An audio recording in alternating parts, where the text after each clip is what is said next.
Bien-aimés dans le Seigneur, bonjour, bonjour à tout le monde de partout, de partout, de partout, de partout dans le monde. Je suis votre sœur Mélanie. Bienvenue sur notre chaîne Nzamba Africa. Tata Zamba est le maître de l'histoire. Mes frères et sœurs, nous célébrons l'Éternel, le Tout-Puissant, Tata Zamba, le Dieu de l'humanité. Qu'il nous bénisse et qu'il nous bénisse en abondance. Mes frères et sœurs, que l'Éternel, le Dieu Tout-Puissant, soit béni, qu'il soit magnifié, qu'il soit exalté. Notre chaîne, c'est Nzamba Africa. Tata Zamba est le maître de l'histoire. Nous sommes là pour parler de la vérité, vérité et rien que la vérité. Mes frères et sœurs, nous allons lire le livre dans le livre d'Ésaïe 33. On va commencer au verset 1. Mais nous allons prier d'abord. Éternel, le Dieu Tout-Puissant, le Dieu de l'humanité, tu mérites l'élévation. Tu mérites qu'on te célèbre et qu'on t'adore. Tata Zamba, sois béni. Amen. Mes bien-aimés, que l'Éternel, le Dieu Tout-Puissant, qu'il nous bénisse. Je vais lire la parole. La Bible dit, malheur à toi qui ravage et qui n'a pas été ravagé, qui pille et qu'on n'a pas encore pillé. Quand tu auras fini de ravager, tu seras ravagé. Quand tu auras achevé de piller, on te pillera. L'Éternel est vraiment bien aimé. C'est au premier verset là que je vais m'arrêter. Je vais relire le premier verset parce que ce n'est que ça qu'on va lire. La Bible dit, malheur à toi malheur à toi qui ravage et qui n'a pas été ravagé, qui pille et qu'on n'a pas encore pillé. Quand tu auras fini de ravager, tu seras ravagé. Quand tu auras achevé de piller, on te pillera. Bien-aimé, la Bible dit, l'Éternel Tata Zamba dit, toi qui fais le mal, toi qui voles, toi qui fais de mauvaises choses, sache que quand tu vas finir de faire toutes ces mauvaises choses, le moment où tu crois que c'est le repos maintenant, là, que non, j'ai pillé, j'ai amassé, j'ai pris des choses des gens, j'ai fait ça, j'ai fait ça, j'ai fait ça. Quand maintenant tu crois que c'est le moment là que tu vas te reposer, paf, c'est là où la justice de Dieu va t'atteindre. C'est en ce moment-là que la justice de Dieu va commencer dans ta vie. C'est en ce moment-là que tout ce que tu as fait, tu vas commencer à payer ça. Mes frères et sœurs, c'est pour cela que je vous dis toujours, mes bien-aimés, servons Dieu dans la vérité, dans la justice et dans la sanctification. Quand il faut vivre sur terre, mes frères, ne faites pas du mal. Ne faites pas du mal, ne faites pas du mal. Au contraire, faites du bien. Parce que quand vous faites du bien, non seulement vous allez vivre bien de votre vivant, vos enfants aussi, quand ils seront sur terre, ils vivront bien.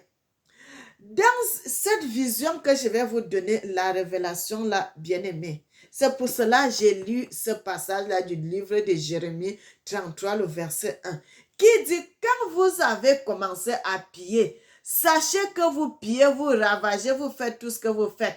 Mais quand vous allez dire que, oh, maintenant là, j'ai déjà amassé, j'ai déjà tout fait, c'est le repos maintenant, c'est là où la souffrance va commencer.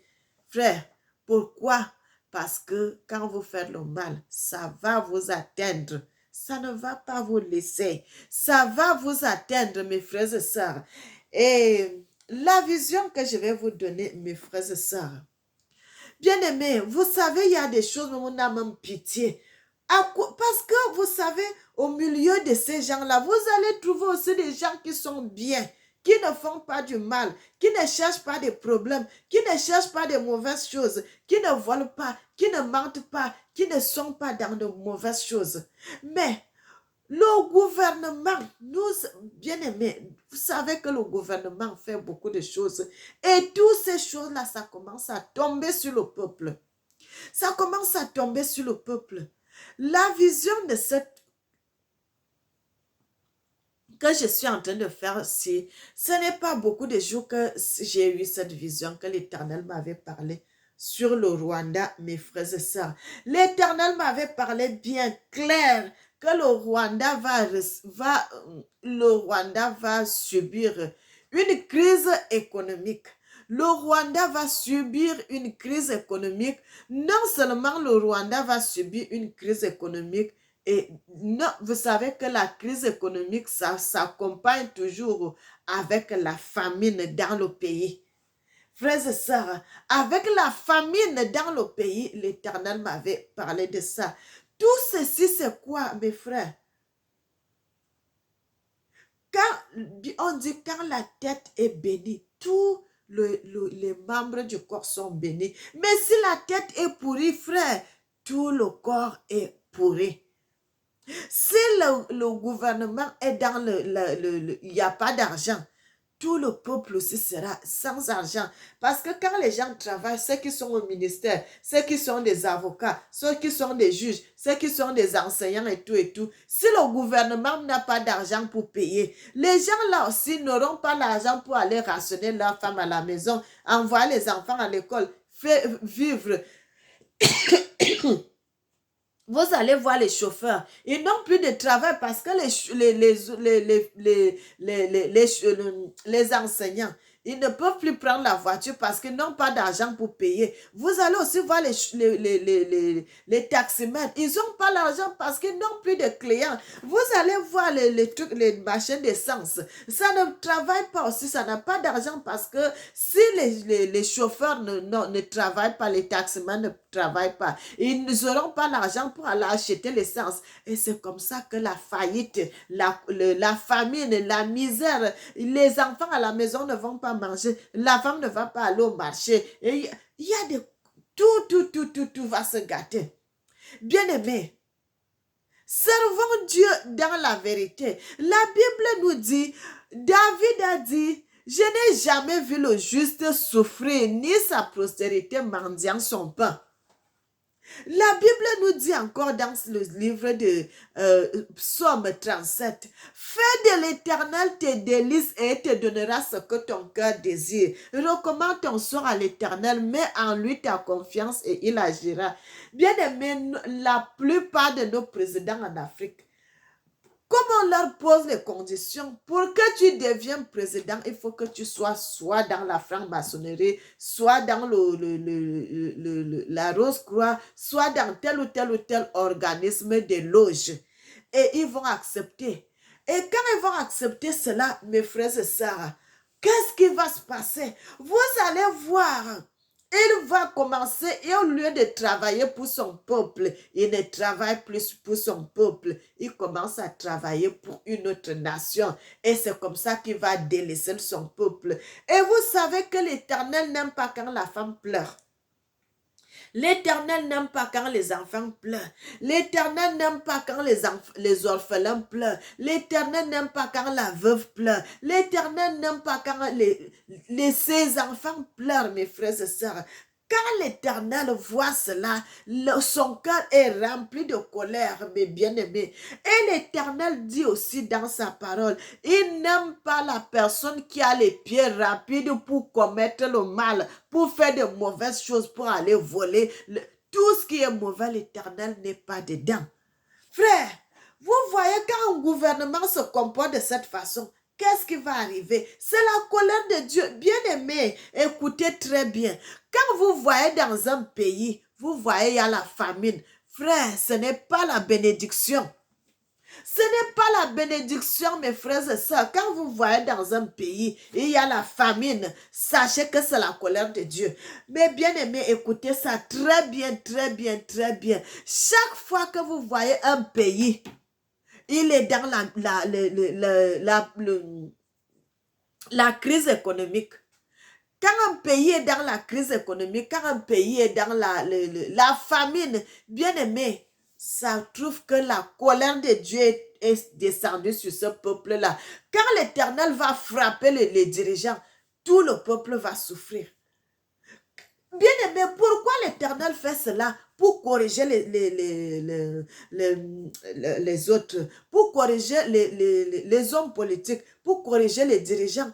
Parce que, bien aimé, Vous allez voir ces dirigeants, leur maison ne manque de rien. Ils ont l'huile, ils ont le lait, ils ont le tout, ils ont tout, ils ont tout, ils ont toujours à manger. Même quand il y a la crise, même quand il y a la famine, ils ont tout. Ils sont en mesure d'envoyer les gens aller traverser les pays pour aller acheter ou bien de faire des commandes dans d'autres pays. Les choses vont venir par avion et ils vont recevoir la nourriture, ils vont manger. Mais ils ne pensent pas au peuple. Vous allez voir ces grands dirigeants, ils sont remplis d'argent dans les comptes. Vous allez voir tous ces gens-là bien-aimés. Ils ont ceux qui ont les valises d'argent, ceux qui ont les comptes. On appelle ça encore comment? Le truc comme le coffre-fort. Ils ont ça à la maison. Ils gardent l'argent dans l'armoire. Ils font ça, ils font ça, ils font ça. Bien-aimés, ils préfèrent garder l'argent pour eux, mais ne pas penser au peuple. Alors que quand il faut voter, qu'il devient président, mais c'est le peuple qui l'a élu qui devient président de la République. On te met là que vas-y t'asseoir sur cette place, tu vas nous diriger. Mais quand il devient président, tellement, ils ont déjà l'esprit satanique dans leur cœur. Ils ne pensent plus au peuple. Au lieu de travailler pour son peuple, ils commencent à travailler pour une autre nation. Les gens qui n'aiment pas la paix. Il commence à travailler tout ce qu'il fait pour son peuple, l'argent et tout, l'or et le diamant, tout. Il envoie dans un autre pays, il envoie dans un autre pays. Vous allez voir nos dirigeants. Les gens sont dans le chômage, les gens sont sans emploi, les gens manquent de tout. Il n'y a pas les écoles qui sont construites, il n'y a pas des hôpitaux, il n'y a pas ceci, il n'y a rien. Mais quand ils sont malades, ils voyagent, ils vont en Europe, ils vont aux États-Unis, ils vont se faire soigner. Vous allez voir d'autres, ils vont acheter les maisons. Ah, ils ont acheté les maisons en Grèce, ils ont acheté une maison en Espagne, ils ont acheté une maison en France, ils ont acheté une maison en Belgique, ils ont acheté une maison aux États-Unis. Tout cet argent-là, c'est l'argent du peuple. Tout cet argent, mes frères, c'est l'argent du peuple. Le peuple souffre, le peuple est dans la famine. Frères et sœurs, quand l'Éternel voit comme ça, là, qu'est-ce qui va arriver? C'est la colère de Dieu. C'est la colère de Dieu qui va arriver. Frères et sœurs, ces gens n'ont plus le sentiment de leur peuple. Ils n'ont pas le sentiment. C'est pour cela on est là, on parle, frère. Si les gens se mettent à servir Dieu, ces hommes, grands hommes de politique là, ils ont tourné le dos à Dieu. Ils ont tourné le dos à Dieu. Si vous avez un président qui craint Dieu, frère, le pays là va marcher bien. Le pays là sera dans la sécurité. Le pays là sera dans l'abondance. Il y aura la paix dans ce pays. Et il faut que nos présidents commencent à chercher Dieu. Nos présidents doivent chercher Dieu, mes frères et sœurs. Nous avons un Dieu super, un Dieu extrême, un Dieu puissant. Nous devons chercher Dieu dans la vérité. Les Africains doivent chercher Dieu. Parce que nous n'avons pas autre chose. Les loges, toutes ces choses-là, ce n'est pas les choses de l'Afrique, c'est les affaires des Européens. C'est eux qui font ça. Mais les Africains, ils ont une seule chose. L'Éternel, le Dieu Tout-Puissant, Tata Zamba. C'est ce Dieu-là qui nous a protégés. Sinon, tout le monde partait en esclavage. Il a protégé un petit nombre de personnes de ne pas aller en esclavage. Frère, pourquoi ne pas glorifier ce Dieu? Pourquoi ne pas le glorifier? Et vous voyez, les gens tournent le dos à ce Dieu-là. Ils vont adorer le Dieu des étrangers. Et quand vous voyez toutes ces choses-là, mes frères et sœurs, la colère de Dieu s'abat dans le pays. Et vous voyez la famine. Bien aimé, quand vous voyez la famine dans un pays, parce que la colère de Dieu est dans ce pays. Et vous allez aussi voir quelque chose. Frère, même les habitants de ce pays-là ne vont plus aimer leur président. Parce qu'un président qui laisse les gens dans la famine, ils ne vont plus t'aimer. Ils vont seulement demander à ce que le président-là quitte le pouvoir et qu'un autre prenne la place. Frère, ce n'est pas normal. Ce n'est pas bon. Bien-aimé, c'est ici que j'allais m'arrêter. Sur l'histoire du Rwanda, l'Éternel m'avait dit, le Rwanda va subir une crise économique. Bien-aimé, qui dit crise économique dit famine.